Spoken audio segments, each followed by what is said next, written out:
The sixth trumpet opens not with symbols floating above history, but with history itself erupting into clarity. Revelation 9:13-21 is not a distant apocalypse. It is Europe between 1789 and 1815, the age when the world that called itself Christian lost its throne. This trumpet narrates the first collapse of Babylon as a religious empire, the fall of the woman of Revelation 17, stripped of her power by the very kings she once commanded. The French Revolution and the Napoleonic Wars together form the single unified event that defines the sixth trumpet.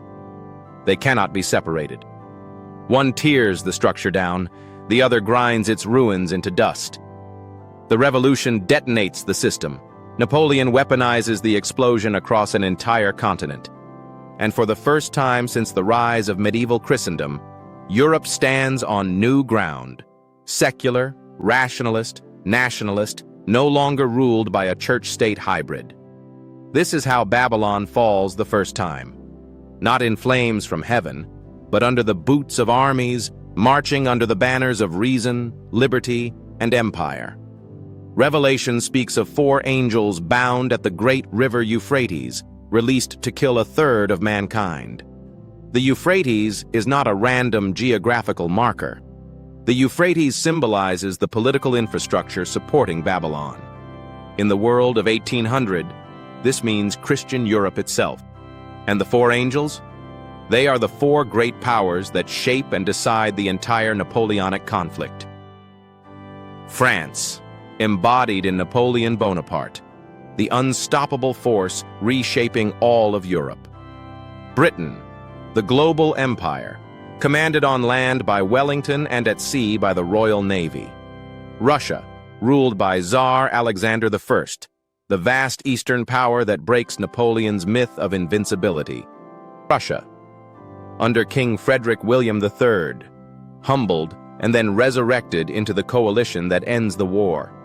Other powers enter and leave the stage, but these 4 remain constant. They are the pillars of the conflict, the strategic minds, the decisive armies. They fight across the entire continent.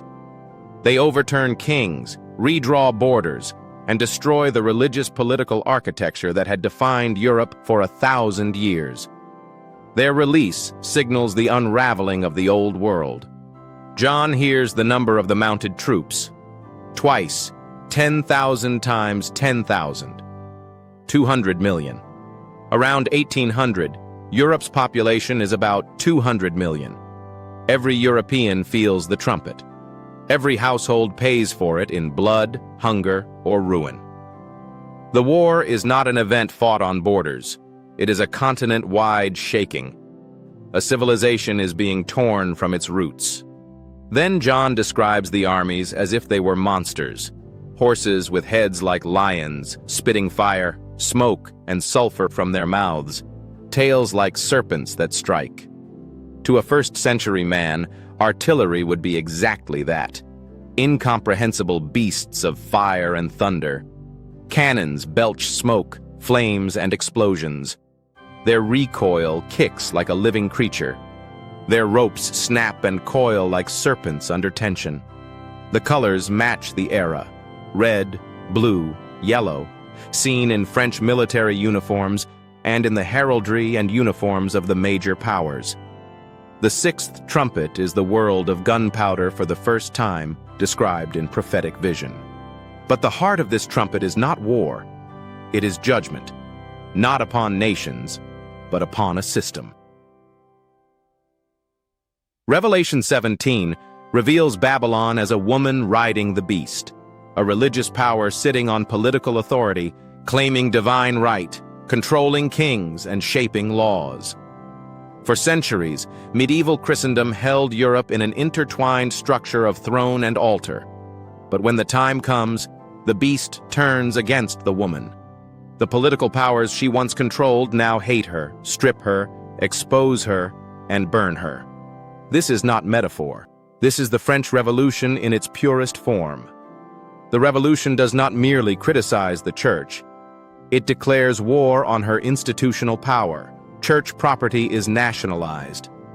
Monastic orders are dissolved. Priests are hunted, exiled, or executed. Cathedrals become temples of reason. Christian rituals are replaced with civic festivals dedicated to the goddess of reason. The old Greek cult of rationality, carried from Plato and Aristotle through the Florentine Platonic Academy of Humanism, and now transformed into a public political religion. It is the first time since Constantine that the Church loses the political world she once commanded. Then the humiliation becomes complete. In 1798, General Berthier enters Rome and arrests Pope Pius VI. A decade later, Napoleon arrests another pope, Pius VII, and holds him in captivity. The Holy Roman Empire dissolves in 1806. The structure built over a millennium disintegrates. The woman is dethroned. Babylon falls. Not forever, but for the first time. This is the moment when Europe breaks the fusion between religion and political authority. Law becomes civil, not ecclesiastical. The state becomes secular. The church is thrust to the margins. The world created by Christendom ends. The significance of the Sixth Trumpet is immense. It marks the beginning of the modern age, the age where nations no longer bow to church councils, where kings no longer kneel before popes, where law comes from parliaments and codices, not from canon law. It is the moment when Europe transitions from a religious empire to a secular order. This is the first fall of Babylon, the fall described in Revelation 17, not the economic fall of Revelation 18, not the final global collapse of Revelation 16, but the first crack in the system, the religious fall, the collapse of Babylon the woman, the church as political empire. The old order dies.